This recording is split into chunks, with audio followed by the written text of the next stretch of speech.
Hi, I'm Mark Tyrrell of Uncommon Knowledge, and welcome to 5 heroic ways to help your clients deal with a narcissist. Gentle ways to tackle someone suffering from this form of emotional abuse.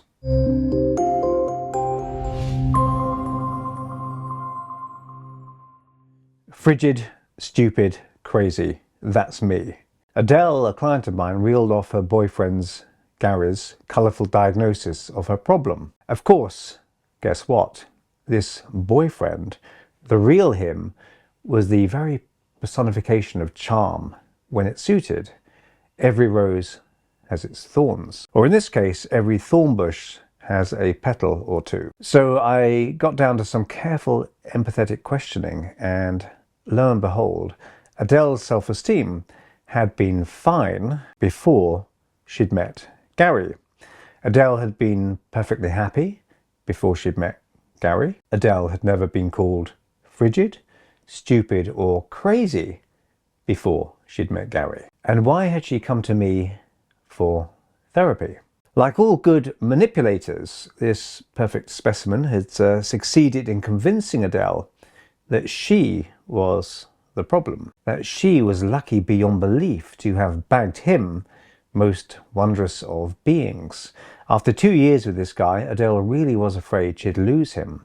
What's more, she fully believed he was right in claiming no one else would want her. He was doing her a favour by being with her, this saint, as it were. Caught fast by her own tangled heartstrings, she swallowed his propaganda completely. Yes, she was weak, stupid, cowardly, and in constant need of generous instruction by the Gary Almighty that he was. And he'd been harping on about the frigidity. For why?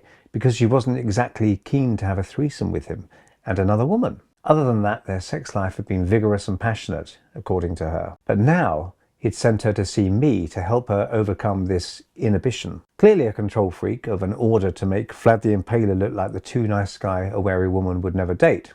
So what was it with this guy? As Adele talked to me about her narcissist lover, a creeping unease filled me. She told me quite uncritically how Gary liked to be the one doing the talking, how he didn't mind her seeing her friends as long as he was there.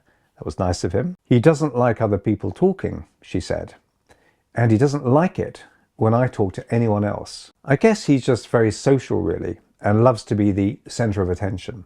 And then she proceeded to catalogue all the rules Gary had written up for her to follow, and told me how, in his parents' eyes, he could do no wrong, and how he would stand for no disagreement, and how wonderful it was that he was so certain in himself. Cast in his own self-aggrandizing, imaginative blockbuster movie, Gary was the star, the most handsome, strong, caring, knowledgeable, and despite his regular cheating, loving man ever. Adele was no more than a bit player in a mainly non-speaking role, cast to make him look even better and to cater for his need for a non-stop supply of praise. The more Adele talked, the clearer it became that this was no poor, inadequate male overcompensating for his low self-esteem we were dealing with here. This was a totally demanding diva who, in stark contradiction of reigning assumption about this kind of behaviour, genuinely loved himself too much. His appetite for esteem, attention and adulation barged and battered its way to the front of everything, screaming me, me, me, and only me. Nobody else counted. Gary was plainly no baby at 37, but Adele related how his parents not only doted on him like some precious newborn, but gave him so much money that he didn't need to work. Their baby was a cunning, self-obsessed bully. Calm down, Mark, I told myself after listening to all this, taking a deep breath. Give this guy a chance. Maybe you're missing something here. You've only got her side of the story after all. But she's not really bad-mouthing him, so it seems plain to see. And Adele interrupted my thoughts and said, I realise I'm making him sound horrible, and this is meant to be about me, not him. Ah yes, I'm supposed to be curing her for her reluctance to share her man with another woman. Well, Adele really needed help, that was clear, but it wasn't for me to say, ditch that narcissist and save yourself, much as I wanted to yell those very words at her. Now, as babies and toddlers, the universe does seem to revolve around us. That's the natural way to start out in life.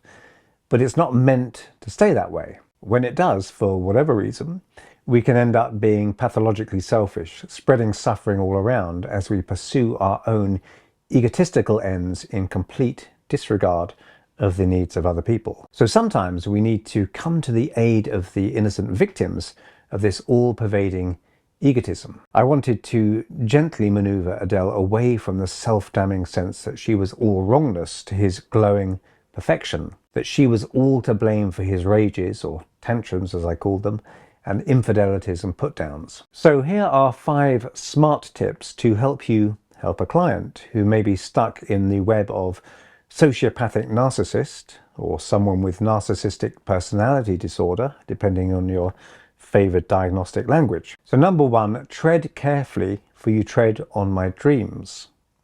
So have you ever noticed that when someone complains about another person, that's one thing, but if you start complaining about that very same person, they'll leap to their defense.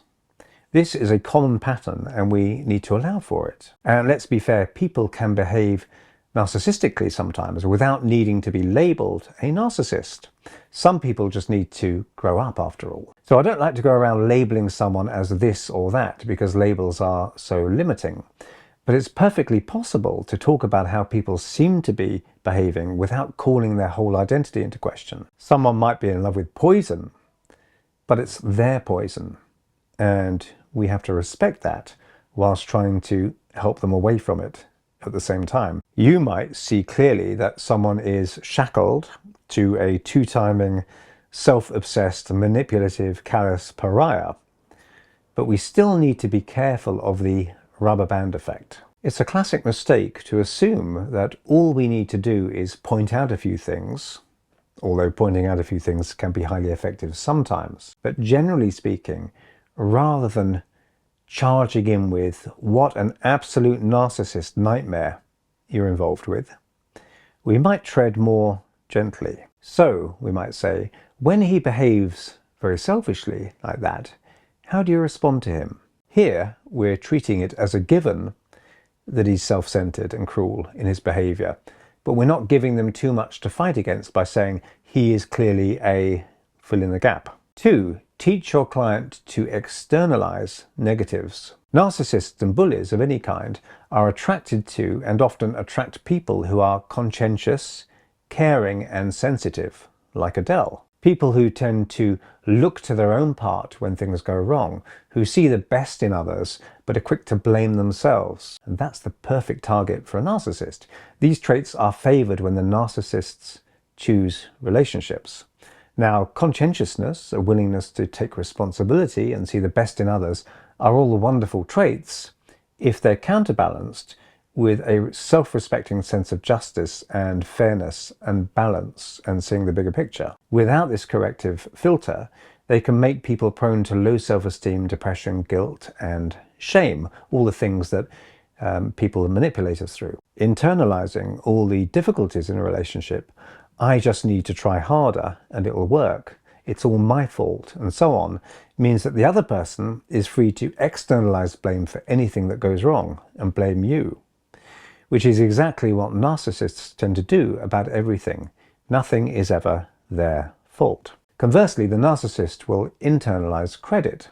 So if stuff goes right, the glory is all theirs, and you had no part in it. I taught Adele the difference between internalization and externalization, and how she could start to externalize some of the stuff about her relationship that she'd been inappropriately internalizing. Simple as this sounds, it was a revelation to her. It helped her to not automatically blame herself in other parts of her life and see things more fairly. 3, suggest that desperate gratitude isn't really called for. Adele's partner had battered her brain with suggestions of her stupidity, her sexual ineptness, and her physical unattractiveness, but sometimes he could be the sweetest, greatest, most loving and charming guy in the world, when it suited him to be so. We value what we don't always or easily get, and that psychological principle can trigger an unhealthy addictive element to some relationships. an over-gratitude for what should be there anyway. When people are mean, selfish and unkind most of the time, then it's easy to fall into the trap of feeling rather desperately grateful for the rare moments when they do behave decently. In fact, we come to value the good bits more because they're so rare. This is simple supply and demand. The less available something is, the more value it seems to have. So when someone is always predictably decent and nice, we can take it for granted. But if they run hot and cold, we can come to be pathetically thankful for the times that they're good to us. After all, if diamonds grew on trees, they would hardly be as highly valued as they are. Adele had never thought about her relationship in terms of supply and demand before, and it was a wake-up call. "I'm always considerate to him," she said, "but you're right, he's only considerate when he wants something from me, or it suits him to be so, and then I'm ridiculously grateful." Number 4, remind them of their worth. This creature had sucked all the confidence from Adele. Some relationships can brainwash as effectively as any pernicious cult, and Adele's very own Charles Manson of the psyche had done an excellent job of denting her self-esteem. He criticized her job, her family, her friends, and her real abilities. So I got her to talk with me about what life had been like before she got entangled with this ghastly Gary, and I was careful not to use that word to her. And this reminded her of her own strengths and interests, and that they were valid interests. I asked her about what she liked to do and what she wanted out of life. It was as though being with this man for 2 years had somehow blotted out her own sense of being a separate individual. As we talked, she began to get a new sense of who she was, and she felt good when we talked about the real her. Number 5, time travel.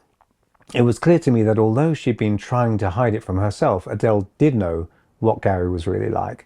Not that deep down, just below the shiny, attractive surface. She knew that in reality he was vampiric, self-obsessed, unloving and cruel. But I didn't want to press her to say that in so many words. Instead, I asked her about how things might be in a year, or 3 years, or 10 years, if they continued as a couple. And a shadow passed over her face. I asked her to imagine being with him once the charm had finally worn off in the grind of daily life and familiarity. Think about that future, I said. What do you think would happen to you then? You don't have to say anything, just think about that. And she sat lost in thought for several minutes, her eyes cast down to the floor. And I brought the session to a close without pressing her further. Instead, we focused on how she was feeling about herself now, and how much better she felt now that she'd reconnected with her real self, able to accept that there's nothing wrong with not wanting a sexual threesome, able to believe again in her own value and in that of her friends and family. I want to make it clear that I did not once suggest that she get rid of Gary. I didn't tell her that I thought she'd wandered into a dark relationship cul-de-sac which would steal years of good living from her. All I did was ask questions to get her to think things over calmly. And as it turned out, in the end, she did get rid of him, the man who had once said to her, "No one rejects me, no one." But she did. So I hope you found that useful, and if you did, please hit like and subscribe. And if you want to hear when my next video is published, hit the notification bell below. I'm Mark Tyrrell of Uncommon Knowledge, and if you'd like to subscribe to my email newsletter, you can find it over at unk.com/blog. That's unk.com/blog, and thanks for watching.